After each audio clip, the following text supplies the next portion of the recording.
미국과 캐나다에는 아미시 공동체가 존재합니다. 그들은 단순한 삶을 살아가요. 겸손한 삶을 살아갑니다. 그들은 그리스도인들이죠. 그들은 현대 문명을 좀 거부합니다. 전기시설, 또 인터넷, 자동차, TV 같은 그런 현대 문명을 멀리 합니다. 그래서 그들은 말을 타고 다니고 수레를 타고 이동합니다. 여성들은 긴 치마를 입습니다. 그들의 건축 양식도 전기로 된 톱이나 그런 걸 쓰지 않고 손으로 직접 톱질을 하고 도끼질을 합니다.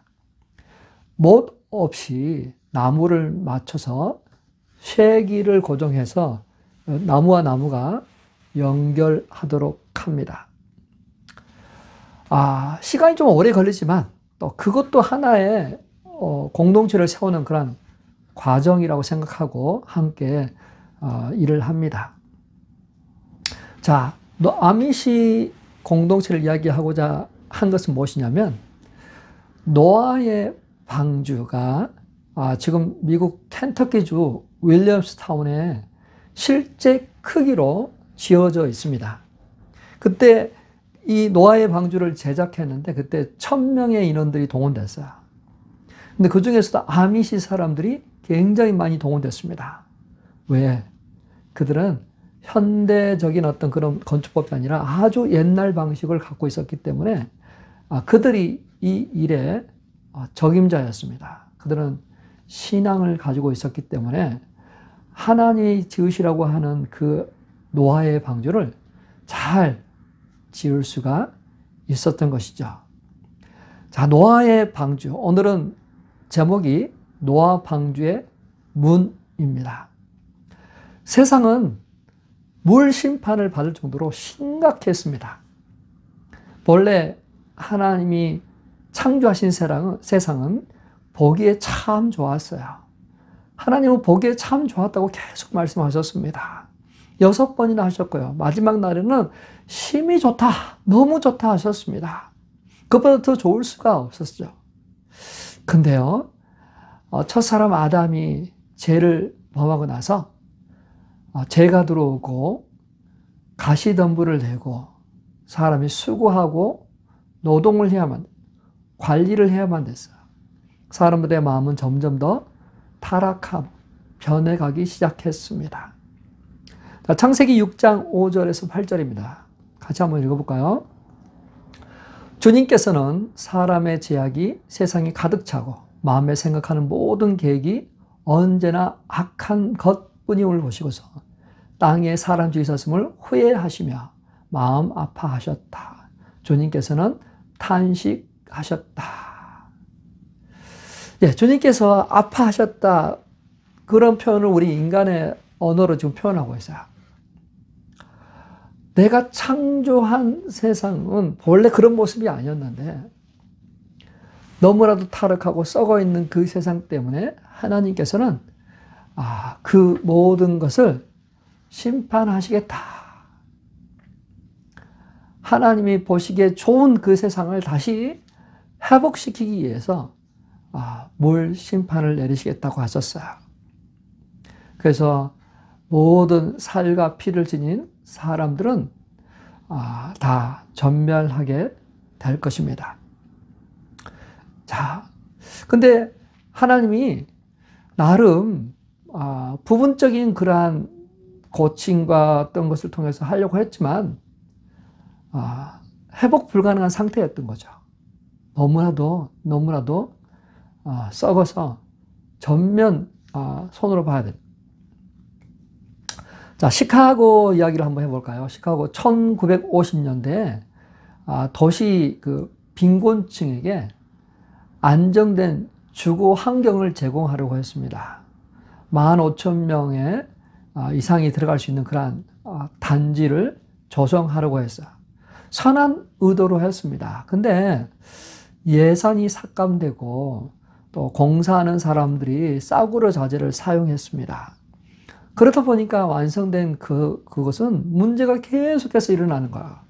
엘리베이터가 자주 고장납니다. 쓰레기가 쌓이기 시작합니다. 갱단이 활동합니다. 마약 거래와 폭력이 그 가운데 난무합니다. 총격 사건이 일상화되어 버립니다. 자, 이러한 문제를 해결하려고 처음에는 많이 노력했습니다. 건물을 유지 보수를 하고 또 경찰이 순찰하는 시간들을 조금 더 대폭 늘리고 보안 이 시스템을 설치하기도 했고요. 교육도 실시했습니다.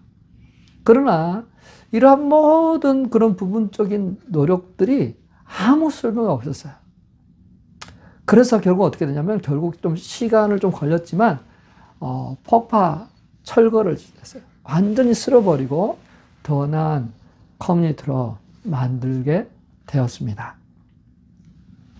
자, 노아 시대는 하나님이 바로 그러한 플랜을 하셨어요.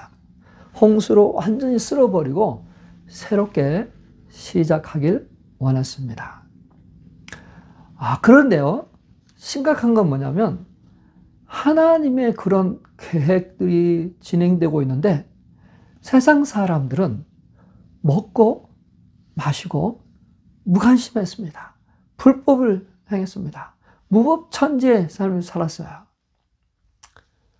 자, 그런데 그 절망 속에서 노아만은 하나님께 은혜를 입었습니다.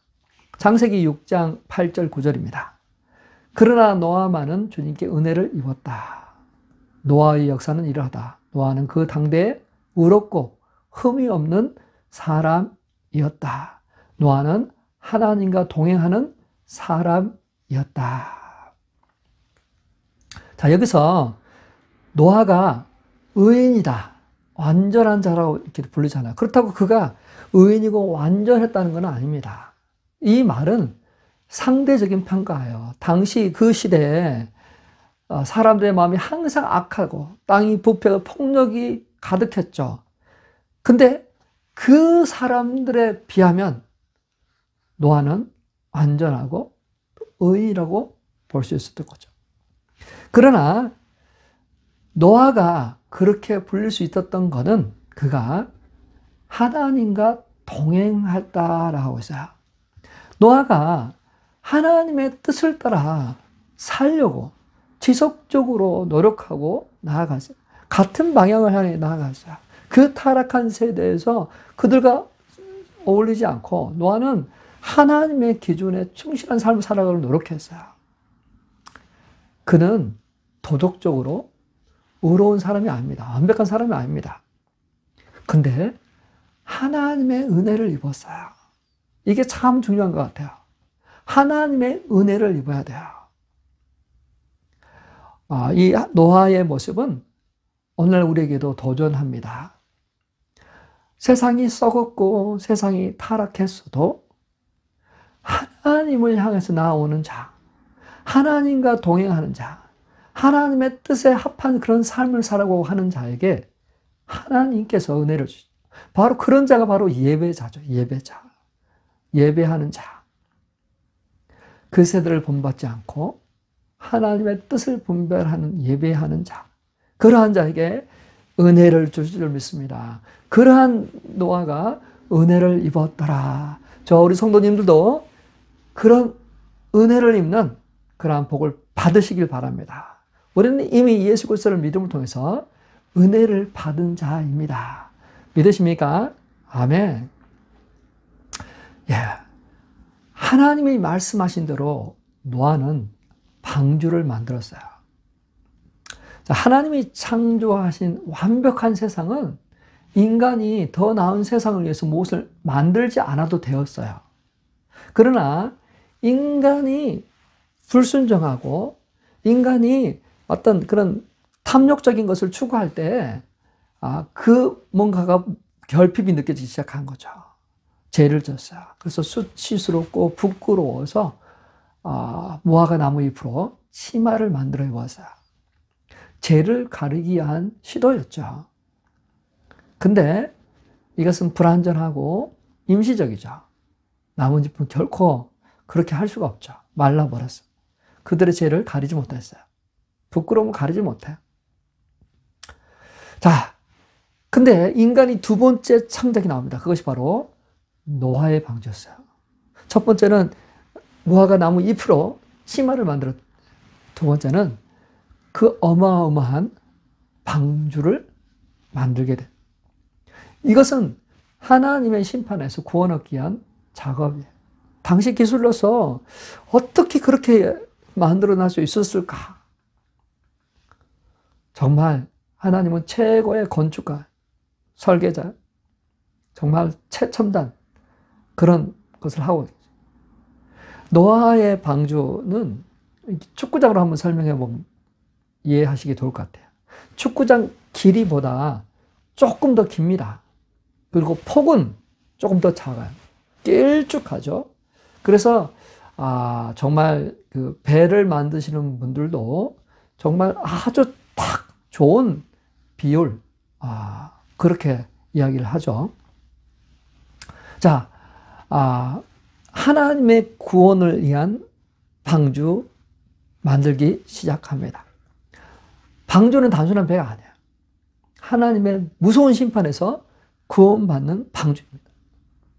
자, 노아가 방주를 지을 때 주변 사람들은 어땠을까? 잘 기록 안 나와요. 근데 노아가 순종했다라고 나옵니다. 타락한 세상의 사람들은 무관심, 무시. 간접적으로 알 수가 있어요. 예수님께서 마침 노아를 언급하셨습니다. 자, 마태복음 24장 37절에서 39절입니다. 같이 읽을까요? 노아의 때와 같이 이 인자가 올 때도 그러할 것이다. 홍수 이전 시대 노아가 방주에 들어간 날까지 사람들은 먹고 마시고 장가가고 시집가며 지냈다. 홍수가 나서 그들을 모두 휩쓸어 가기까지 그들은 아무것도 알지 못하였다. 인자가 올 때에도 그러할 것이다.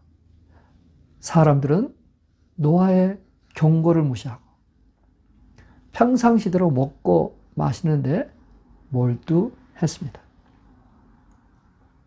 자, 그들이 왜 그랬을까요? 왜 그들은 노아의 방주를 유심히 관찰하지 않았을까요? 그들의 눈에 비친 노아는 좀 미치광이 같은 그런 사람으로 보여줄 수도 모르겠어요. 비상식적인 사람이죠. 또 강신자로 비춰줄 수도 있었을 것 같아요. 그러한 비웃음 속에서도 노아는 계속해서 만들었습니다. 약 100년 정도 만들었다고 해요. 바라고 소망하는 것을 만들기 위해서 그 자리에 머물렀습니다. 자, 우리도 노아처럼 그렇게 했으면 좋겠어요. 사람들이 알아주지 않고 비난하고 무시하고 그래도 옳은 것을 향하여 그 자리에 멈춰있는, 그 자리에 머물러 있는 주님의 말씀을 붙들고 살아가는 그러한 우리 되기를 주님의 이름으로 축원합니다. 자, 120년 만에, 100년 또 120년 만에 드디어 노아의 방주는 완성됐습니다. 사람들은 죽어갔고 노아와 그의 가족 8명만 그리고 모든 생물 중에서 짐승, 가축, 기는 거, 파충류, 깨끗한 동물은 7쌍, 또 깨끗하지 않는 쌍은 1쌍. 그렇게 방주 안에 들어가서 이제 구원받는 삶을 살게 되죠. 그 방주 안에서의 삶은 한 1년 정도라고 생각합니다. 자, 그들의 삶은 어땠을까요? 제약이 사라지고 구원받은 사람들의 삶은 어땠을까요? 그들은 구원의 확신을 가지고 기쁨을 가지고 예배를 드렸어요. 그들은 두려워하지 않았어요. 비가 내리고 홍수가 여전히 있어도 그들은 두려워하지 않았어요. 구원의 기쁨, 감격 가지고 하나님의 인도와 보호하신 가운데서 그들은 예배하는 그러한 영광을 누렸습니다. 예배는 신앙인들에게 하나님과의 깊은 교제를 나누게 하죠. 영적 성장과 평안을 가져다 줘. 공동체의 연합을 통해서 사랑과 성김을 배웁니다.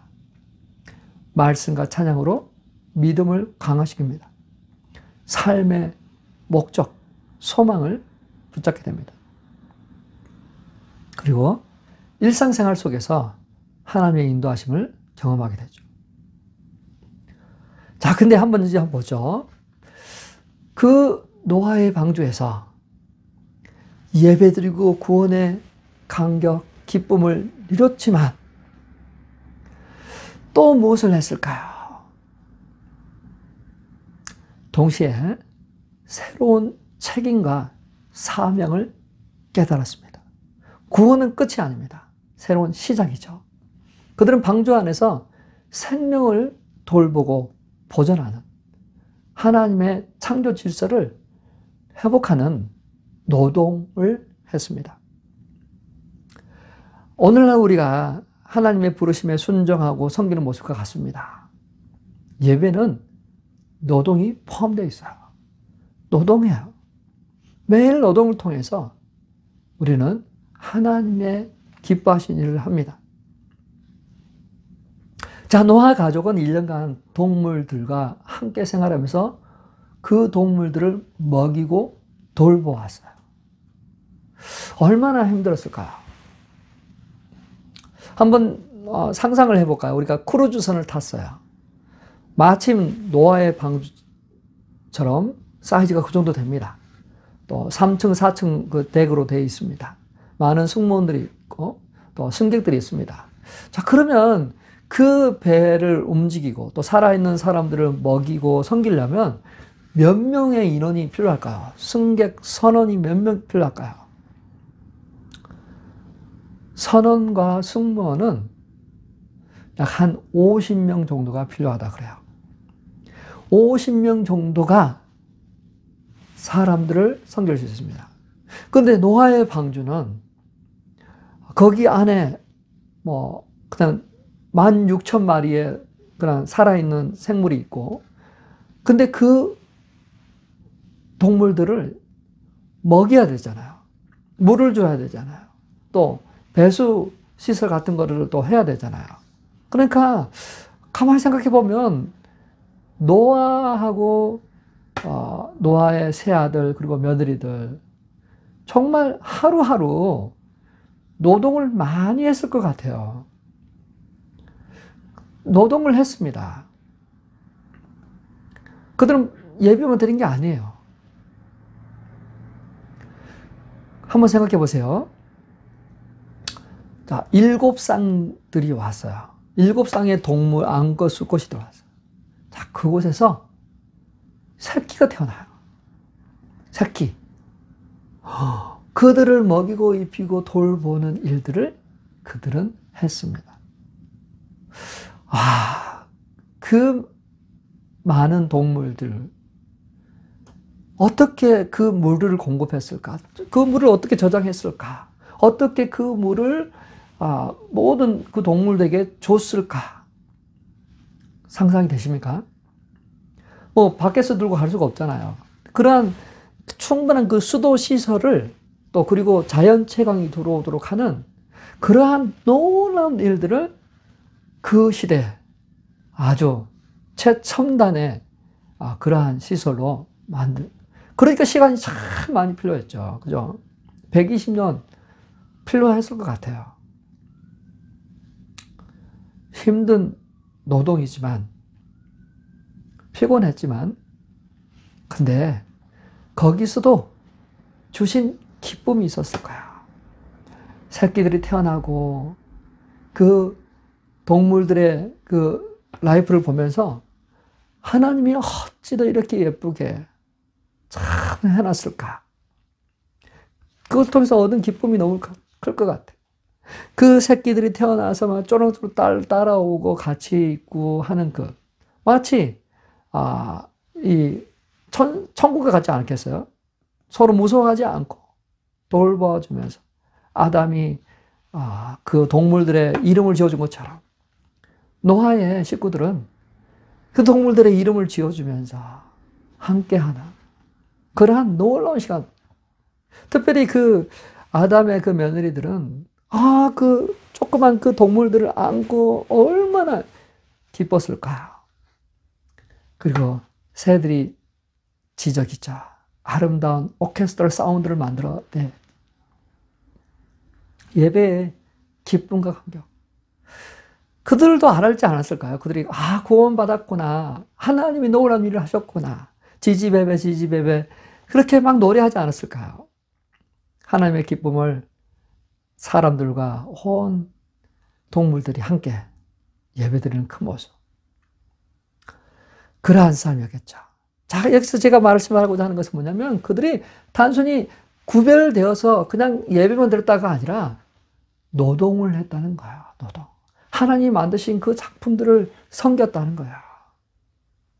이제 말씀을 마무리하도록 하겠습니다. 자, 우리가 비행기를 타고 갈 때, 보딩 타임이 있잖아요. 문이 열려 있는 동안에 누구나 들어갈 수 있습니다. 하지만 문이 닫히면 아무리 애원해도 열어주지 않아요. 이미 늦었어요. too late. 방주도 마찬가지예요. 방주의 문, 큰 문, 하나님이 닫으세요. 열려있는 동안에는 들어갈 수 있지만 한번 닫아버리면 열지를 못하죠. 하나님은 노아를 통해서 몇백 년간, 100년 동안에 계속해서 사람들한테 그 소식을 전했습니다. 노아 가족만 은밀하게 진 게 아니라 여기저기서 그 기술자들이 와서 그 작업을 했죠. 아마 고용했을 것 같아요. 그러면 그들이 물었을 거 아니에요. 아니, 방주 이 배를 지려면 바닷가에서 지어야지. 왜 이 높은 산에서 집니까? 도대체 무슨 목적입니까? 홍수가 내린다고요? 아니, 어떻게 홍수가 내립니까? 이건 말도 안 되는 말이잖아요. 그렇죠? 말도 안 되는 말. 그래서 사람들은 믿지 않았다. 조롱했다. 하는 거야.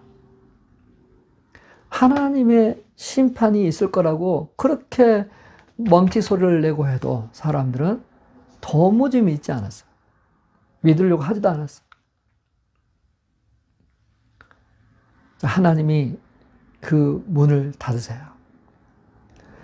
계시록 3장 7절에서 예수님은 자신을 이렇게 소개하고 있어요. 나는 다윗의 열쇠를 가졌다. 내가 열면 닫을 사람이 없고 내가 닫으면 문을 여는 사람이 없다. 노아의 방주 문처럼 예수님께서 문이십니다. 그리고 닫으십니다. 누구도 열 수 없는 절대적 권위를 가지고 계십니다. 자, 오늘은 구원의 문, 노아의 방주, 예수 그리스도를 우리가 함께 나누었습니다. 지금 세상은 여전히 무관심합니다. 물질과 성공을 향해 앞으로 나가고 있습니다. 그 경고를 듣지 않습니다. 그러나 하나님의 심판은 반드시 이루어지죠. 문이 닫히기 전에 예수 그리스도를 믿어야 돼요. 누구든지 예수 그리스도를 믿으면 구원을 받습니다. 사랑하는 성도 여러분, 하나님께서 문을 열어주셨어요. 그 문은 아직 열려 있습니다. 그래서 우리는 그 구원의 문으로 들어가야 돼요. 예수 그리스도를 통해서 예수 그리스도의 은혜와 공로 때문에 믿음으로 은혜를 받음으로 은총을 받은 자, 그래서 그곳에 들어가 하나님의 거룩한 백성, 구원받은 백성 되기를 주님의 이름으로 축원합니다. 혹 주변에 아직까지 믿지 않는 분이 있다면 안타까운 마음을 가지고 전했으면 좋겠어요. 하나님이 당신을 사랑하십니다. 구원의 문을 열어놓고 계세요. 지금이라도 들어오시면 구원 받습니다. 그러한 것을 나누면서 삶을 함께 나누는 그러한 귀한 삶이 되시길 주님의 이름으로 축원합니다.